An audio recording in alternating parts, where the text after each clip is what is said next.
Hello mga kabigaon, for today's video atong tanawon ang peach plantation. Actually small lang siya nga area planted to peach.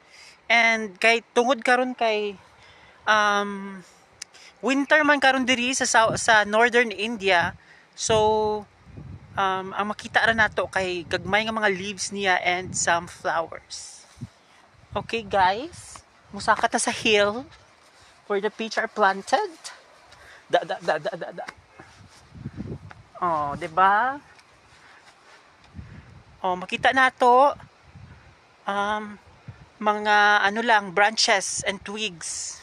And with all the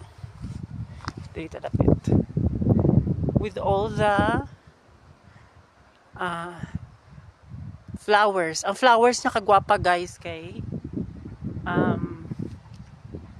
ano siya, pink. No? Gwapa no? Gwapa di. Gwapa di ba? So dili ta dapit.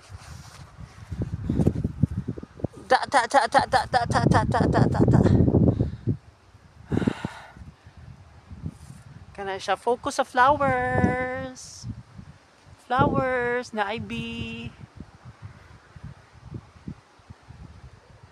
Kana siya.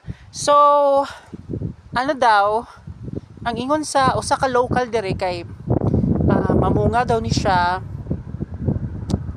kay di ba karon kay very dry man ang soil, so dili siya makaproduce og leaves. So kung naa siya flowers mga tagak ra pud gihapon, but then kung abot na ang ulan by March or end sa March, moabot ng ulan, na siya dahon, then ang iyang bulak ano na siya, mahimo na siya bunga. Then by by June, mga end sa June or July, ano na siya, pwede na makaon ang bunga, dagko na og hinog na.